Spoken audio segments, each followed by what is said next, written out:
말씀과 기도로 주님께 달려갑니다. 오늘도 주의 말씀으로 주의 보혈로 우리를 새롭게 하여 주시옵소서. 예수님의 이름으로 기도드립니다. 아멘. 지하성경 사도행전 17장 16절에서 23절 찾으셔서 함께 교도하실 때에 오늘 하나님께서 우리에게 주시는 계시의 말씀으로 받으시기 바랍니다. 제가 먼저 16절을 공독합니다. 바울이 아덴에서 그들을 기다리다가 그 성에 우성이 가득한 것을 보고 마음에 격분하여 베단에서는 유대인과 정반한 사람들과 또 장로에서는 나보다 많은 사람들과 결혼하니 어떤 에피쿠로스와 스토아 철학자들도 바울과 청론할세 어떤 사람은 이르되 이 말쟁이가 무슨 말을 하고자 하느냐 하고 어떤 사람은 이르되 이방신들을 전하는 사람인가 보다 하니 이는 바울이 예수와 부활을 전하기 때문이로라.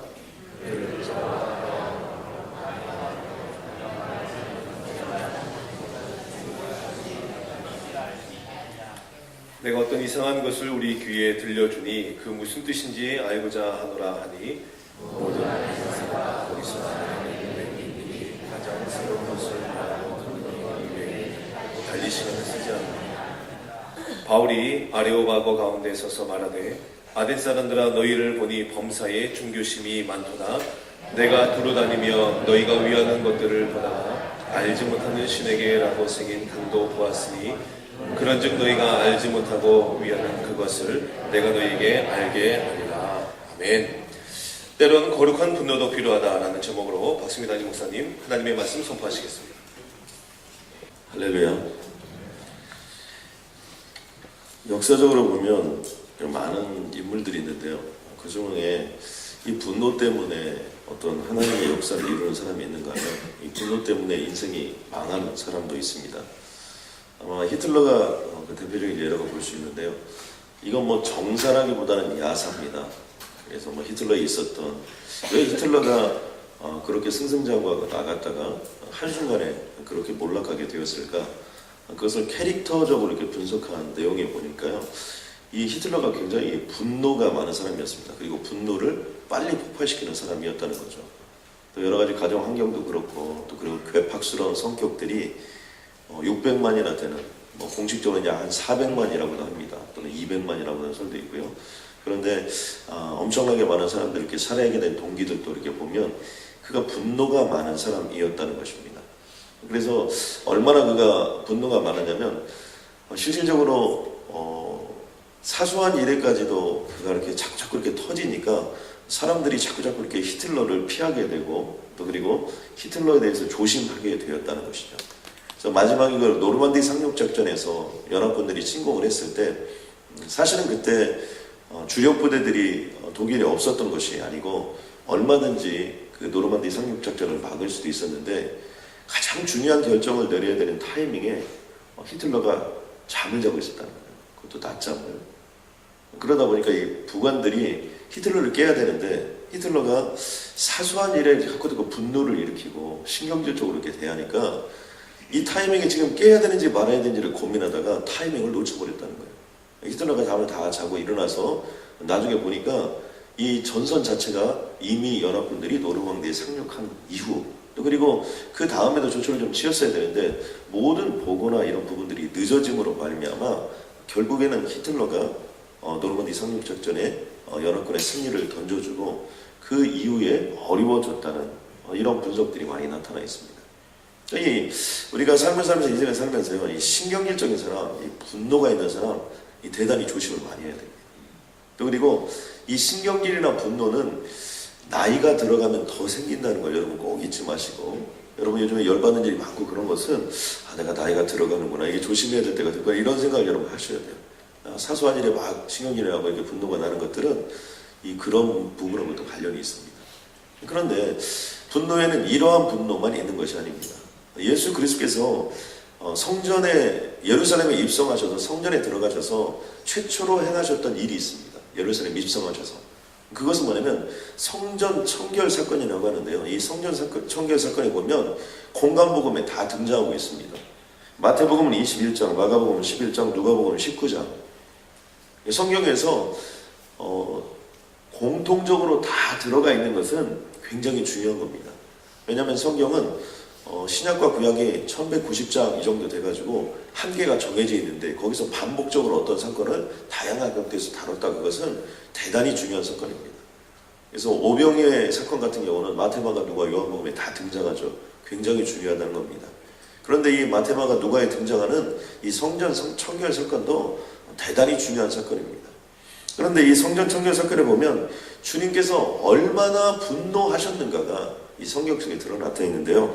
마태복음 21장 12절에 보니까 예수님께서 성전에 들어갔습니다. 그때 보니까 성전 안에 누가 있었냐면 매매하는 사람들이 있었다는 거예요. 매매하는 사람들은 성전에서 물건을 파고 사는 사람들이 있었다는 겁니다. 그래서 당시 예루살렘 성전이 큰 성전이었는데 그곳에서 제사를 지냈던 물건들이 먼 곳에서 원래는 흠없는 거 데리고 이렇게 와야 되니까 그런 부분이 복잡하다 보니까 돈으로 가져와서 거기서 이렇게 사고 파는 일들이 생겼다는 것이죠. 그런데 이 사고 파는 일들이 타락함으로 말미암아 성전 한 중앙까지 들어와서 그런 일들을 벌어지게 된 것입니다.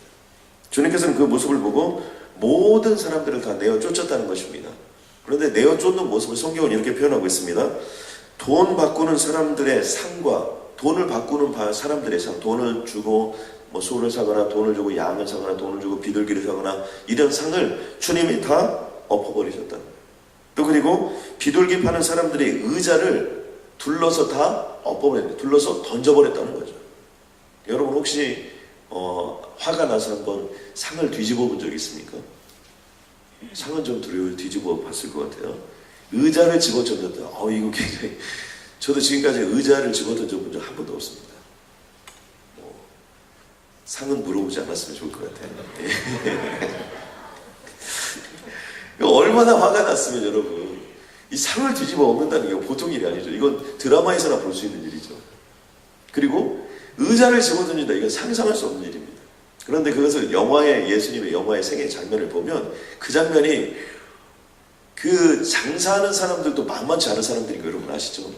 그럼에도 불구하고 그 누구 한 사람 예수님께 달려들지를 못했어요. 왜냐하면 상을 그냥 이렇게 부드럽게 한 게 아니고 완전히 상을 뒤집어 엎어버리고 또 거기서 끝나지 아니하고 또 주님께서 의자를 집어 다 던져버리시고 모든 사람을 다 내쫓아버렸습니다. 그러니까 그곳을 장사하고 있는 모든 사람들이 한꺼번에 쫓겨났으니까 얼마나 예수님의 그 분노하는 모습이 극에 달했으며 또 한편으로는 누구도 범접할 수 없는 그 비범함과 두려운 모습들이 그곳에 있었기 때문에 아무도 예수님을 건들 자가 없었다는 것입니다. 이것의 모습은 무엇을 상징적으로 보여주고 있냐면 유대교가 실패하고 있다는 걸 보여주고 겁니다. 유대교의 핵심이 뭐예요? 성전이에요. 유대교의 핵심이 뭡니까? 제사입니다. 그런데 바로 유대교의 핵심이었던 그 성전과 제사가 잘못되어지고 그곳에서 악행을 저지르고 있었다는 것이죠. 주님께서 이 성전을 그렇게 다 뒤집은 사건에 대해서 결론을 뭐라고 표현하냐면 너희가 만민이 기도하는 집을 강도의 구렬로 만들었기 때문에 내가 이 일을 이렇게 했다라고 주님께서 설명하고 있습니다. 그러니까 이것을 가르쳐서 우리는 거룩한 분노다 또는 의로운 분노다 이렇게 우리가 표현할 수 있는 것입니다. 오늘 본문 속에 보면 사도 바울도 이런 예수 그리스도처럼 거룩한 분노, 의로운 분노가 분출되어진 모습을 우리는 볼 수 있습니다. 지금 사도 바울은 유럽의 전도를 계속해서 펼치고 있는데요.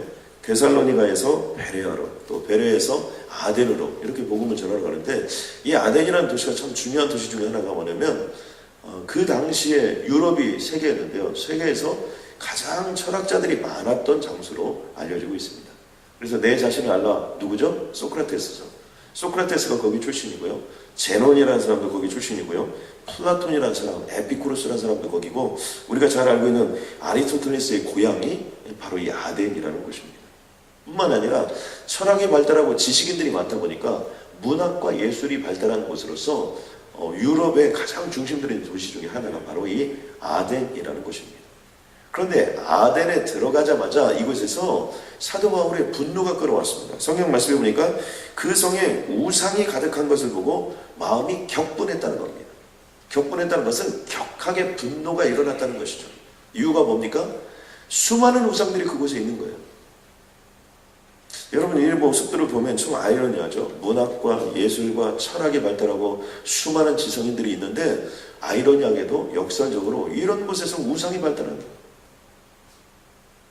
얼마나 우상이 많았느냐? 성서학자들이 이렇게 보니까요, 아덴이라는 그 도시에 약 한 2만 5천 개 정도에서 3만 개 정도의 신들이 있었다는 거예요. 상상할 수 없죠. 그리고 당시에 아레오바그 언덕이 나오는데, 아레오바그 언덕이 바로 그 파르테논 신전이 있는 곳이 아레오바그 언덕인데, 이 파르테논 신전에는요 약 3만 개 정도의 신들이 표현했던 모습들이 그곳에 이미 존재하고 있었다는 거예요. 그러니까 얼마나 그들이 이방 신들을 많이 섬기고, 하여튼 길 가는 곳곳마다 수없이 많은 이방의 신들을 섬기고 있었기 때문에 그 모습을 보고 바로 사도 바울이 분노를 일으켰다는 것을 볼 수 있습니다. 우리가 이 도시 속에 이렇게 들어가 보니까 이곳에 가장 핵심적인 철학들이 있었습니다. 그 철학을 맞닥뜨리게 되는데요, 그 철학의 모습이 하나는 에피쿠로스 학파고 하나는 스토아 학파라는 것입니다. 그래서 이 두 학파가 이 전체 도시를 대표하고 있었고, 이것은 바로 서양 철학의 근간을 이루고 있는, 바로 미국이 흘러 들어온 이런 모습 철학의 근간 속에는 이 에피쿠로스 학파와 스토아 학파의 철학이 그곳에 담겨져 있습니다. 우리가 한번 이 두 가지를 비교해 볼 필요가 있는데요, 에피쿠로스 학파는 에피쿠로스라는 사람이 주창한 사람입니다. 그리고 스토아 학파는 제논이라는 사람에 의해서 이것이 주창이 되어졌는데요, 에피쿠로스의 가장 대표적인 그런 철학 사상이 무엇이냐, 주장하는 것이 무엇이냐 보면 현실주의입니다. 미국이 영향을 많이 받았죠. 현실이 가장 중요하다는 겁니다. 또 하나는 물질주의예요. 말이 필요 없다는 겁니다. 물질을 통해서 행복이 온다라고 생각을 했습니다. 그리고 또 하나는 쾌락주의입니다. 현실이 있고 물질이 있으면 어떻게 됩니까? 쾌락적으로 가는 거죠. 그리고 추구하는 것이 행복을 추구하면 됩니다. 행복하면 되는 거예요. 그 행복이 마지막 목표가 될 수 있는 거죠. 그리고 무신론입니다. 신들을 인정하지만 그럼에도 불구하고 신들을 믿지 않아요, 얘들은. 그러다 보니까 이들의 모습이 공통적으로 추구하는 것들이 현실과 물질과 쾌락과 행복과 이런 걸 추구함이 있다고 생각합니다. 또 그러면서 좀 어떤 우리가 생각할 때는 뭐 어떤 육체적인 어떤 이런 부분도 많이 추구하지만 동시에 어느 부분을 추구하냐면 마음이 평온한 상태. 이것을 전문적인 용어로 보면 아타락시아라는 단어를 쓰는데, 마음이 평온하다, 행복하다, 그러면 다 끝나는 거예요. 그런 것들이 그 도시에 팽배해져 있었다는 거죠. 또 하나는 스토아 학파인데요, 여기는 이성주의입니다. 그러니까 이성적으로 이해가 돼야 이것이 이끌어가는 거고요. 그리고 엄격한 금욕주의입니다.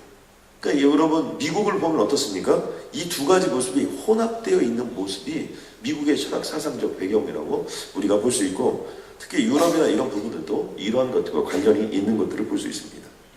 그리고 이런 스토아 학파는 범신론이에요. 많은 신들을 인정하는, 다양한 신들을 인정하는 범신론 속에 있는 것들을 볼 수 있습니다.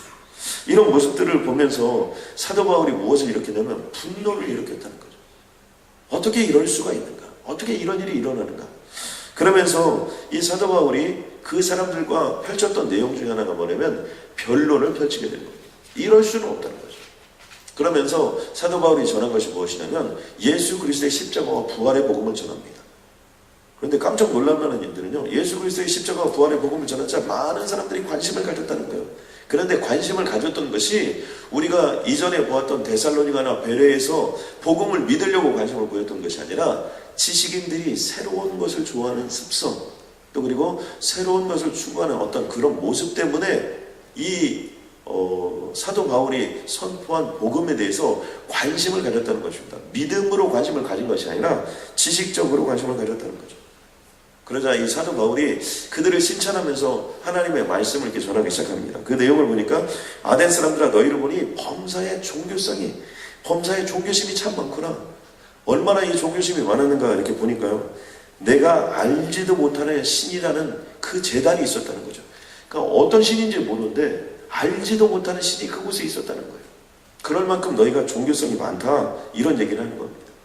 이건 전도의 하나의 기술인데요, 우리가 전도를 할 때 꼭 필요한 내용 중에 하나가 뭐냐면 상대방에게 공통점이 무엇인가. 그래서 여러분 이렇게 집에 가보면 먼저 앉아서 기도하는 것도 참 필요하지만요, 먼저 이렇게 집에 딱 들어가 보면 액자가 뭐가 걸려 있는가, 또 그리고 어떤 트로피가 있는가, 이런 부분들을 여러분이 한번 싹 본 다음에 앉으시는 게 중요합니다. 어떤 집에 가면 골프 트로피가 쫙 있다. 아, 이분은 분명히 남편이든지 아니든지 골프를 잘 하시는 거예요. 그러면 그냥 기도 한번 하고요. 앉으면서 이렇게 기도하고 한번 물어보는 겁니다. 아유, 골프를 좋아하시는가 봐요. 그럼 어떻게 되는 겁니까? 트로피가 줄줄이 있기 때문에 골프에 대한 얘기를 막 흠뻑 하는 거죠.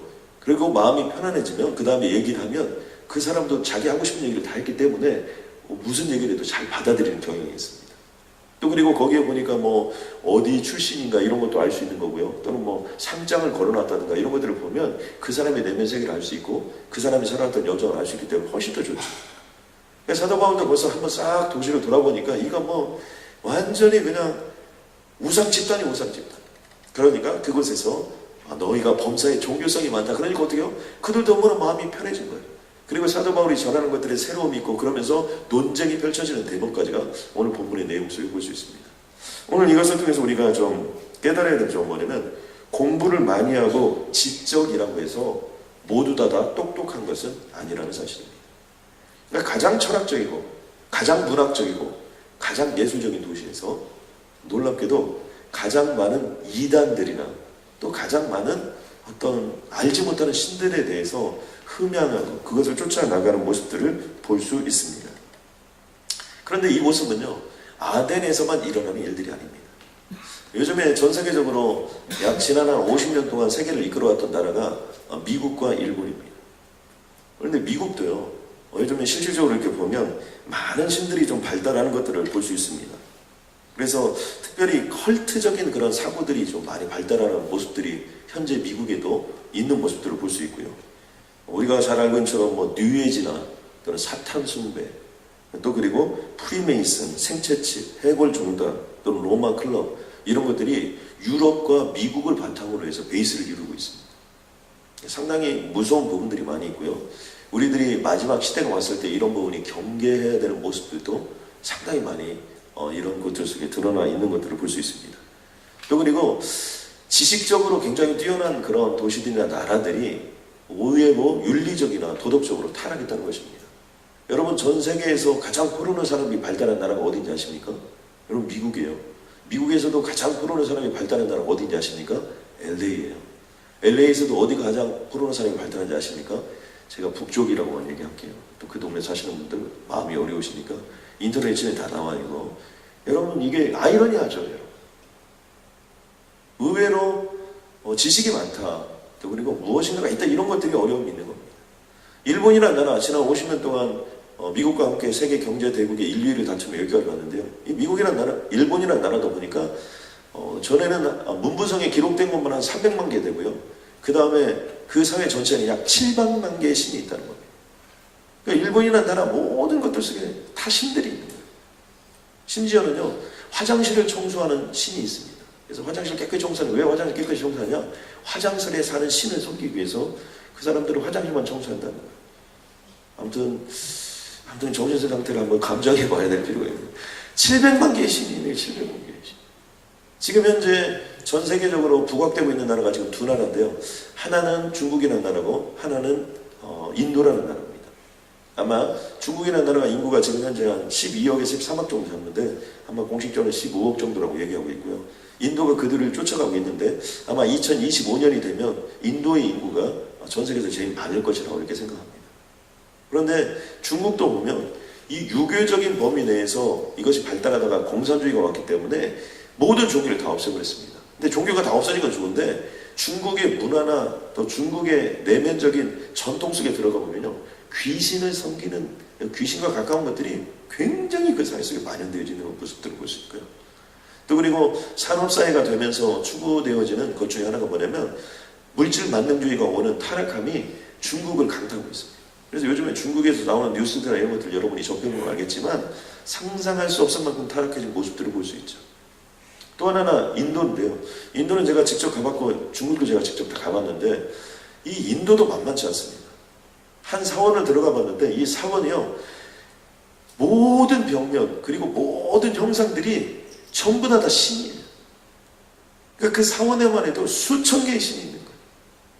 그리고 인도에는요. 세계 4대 종교 모든 종교들이 다 그곳에 있습니다. 그래서 인도라는 나라를 가리켜서 신들의 나라라고 하는 거죠. 그러니까 이런 모습들을 우리가 보면요.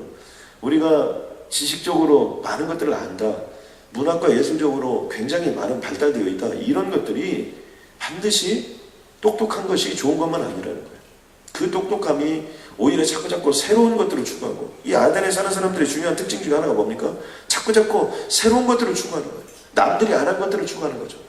그러다 보니까 이상스러운 컬트 종교들이 발달할 수가 있고요. 또 그리고 이상스러운 종교를 섬길 수도 있고요.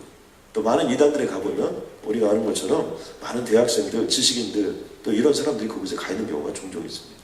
그러므로 우리들이요, 정말 진리가 아닌 것들을 쫓는 똑똑함에 대해서는 우리가 깊이 뒤돌아볼 필요가 있습니다. 또 한 가지는 뭐냐면, 사도 바울이 이런 것들에 대해서 거룩한 분노가 있었다는 거예요. 우리들도 마찬가지입니다. 이 시대를 보면요, 동성애가 난무하고, 또 그리고 포르노 산업이 발달을 하고, 또 그리고 모든 인터넷이 발달하면서 정말 말로 다 할 수 없는 일들이 우리에게 벌어지고 있습니다.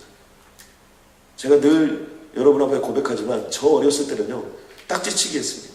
저 어렸을 때는 팽이를 누가 다 잘 치는가, 이것이 동네에서 소문난 그런 거였고요. 이게 구슬치기 같은 거, 이런 거 잘하는 것이 우리들에게는 유일한 낙이었지만, 요즘에는 그런 거하고 아무 관계 없습니다. 그런 거 하는 애들도 제가 별로 못 봤어요. 그러니까 시대가 어떻게 됩니까? 발달하면 발달할수록 더 좋은 면이 있는 것 같지만, 발달하면 발달할수록 타락하는 면들이 있다는 거죠.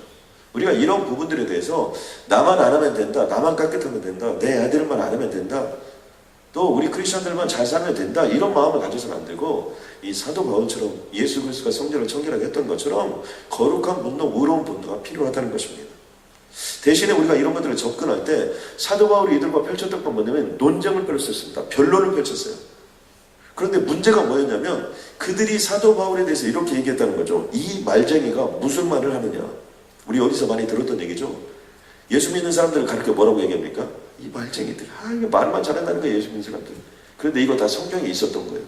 이거 사도 바울이 이미 그 말쟁이라는, 여러분 사도 바울이 어디서 그랬어요? 아덴에서. 철학자들이 그렇게 많은데도 불구하고 이 사도 바울을 이기기가 쉽지 않은 거예요. 이런 얘기하면 사도 바울이 분명하게 논리적으로 모든 것들을 클리어파시키니까 그 사람들이 한 얘기가 뭐냐면, 사도 바울이 말쟁이다 그랬다는 거죠. 그런데 복음의 결과는 어땠습니까? 아덴에서는요, 많은 사람들이 예수를 믿지 않았어요.